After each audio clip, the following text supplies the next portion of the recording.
Hi guys, இன்னைக்கு வந்து நம்ம சால்ட் வாட்டர் வித் கேஸ் சம்மந்தம் உப்பு தண்ணியிலேருந்து நெருப்பை வர வைக்கிற ப்ராஜெக்ட் தான் பார்த்துருக்கோம். இந்த ப்ராஜெக்டில் வந்து ஃபஸ்ட்டு சால்ட் வாட்டர் வந்து நம்ம எடுத்துக்கணும். அதுக்கப்புறம் வந்து வெளியில் போகிற பைப்புக்கான லேயர் வந்து முடிக்கணும். இங்கே வந்து ஃபேனு, இந்த ஃபேனுக்கு வர காற்றை வந்து நம்ம இதுக்குள்ளே வந்து தண்ணிக்குள்ளே மிக்ஸ் ஆகிட்டு போதும். ஃபஸ்ட்டு 10 நிமிட்ஸுக்கு வந்து நம்ம சால்ட் வாட்டர் வந்து இதுக்குள்ளே வந்து நம்ம வந்து இதுக்குள்ளே தான் வந்து ஒரு ஹார்ட் டிஸ்க்கு செட் பண்ணுவோம்.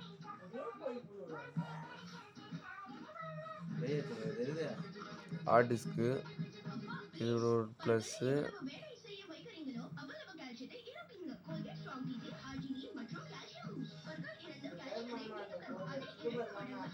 இது மைனஸ்ஸு. ப்ளஸ் மைனஸ் இது வந்து கரெக்டாக 12 வோல்ட் நீங்கள் கொடுக்கணும்.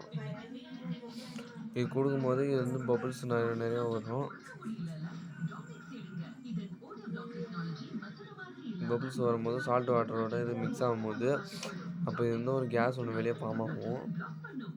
கேஸுக்கு நம்ம வெளியிலேருந்து காற்று நம்ம ஃபஸ்ட்டு, அதுக்கப்புறம் காற்றை செகண்ட் ப்ராப்பர்ட்டி வந்து காற்றை வந்து நம்ம உள்ளே அனுப்பணும். உள்ளே வரும்போது மிக்சிங் ஆகி வெளியே வரும்போது இது வந்து ஒரு ஃபயர் கேஸாக வெளியே வரும். நம்ம அதுக்கு ஒரு 10 மினிட்ஸ் வரைக்கும் நம்ம மூடி வச்சுக்கணும். இங்கே மூடி வச்சா இந்த இடத்துல வந்து எல்லா கேஸும் ஸ்டோரேஜ் ஆக ஆரம்பிக்கும். ஸ்டோரேஜ் ஆகி அதுக்கப்புறம் நம்ம ரிலீஸ் பண்ணதோடனே 10 மினிட்ஸ்க்கு அப்புறம் ரிலீஸ் பண்ணோடனே ஃபயர் வெளியே வர ஆரம்பிக்கும். நான் ஃபஸ்ட்டு செய்யும்போது எனக்கு ஃபயர் விட்டு வந்தது. இப்போ வந்து நான் பார்க்கும்போது தான் நான் ஃபஸ்ட்டு செய்யும்போது இந்த வழியாக செஞ்சுருந்தேன். இப்படி வந்து இதில் செட் பண்ணேன். வந்து காற்று இப்படி போகிற மாதிரி இருந்தது. இப்போ வந்து நான் இப்போ பண்ண மாதிரி எனக்கு கரெக்டாக எல்லாம் வந்துடுச்சு. தேங்க்யூ.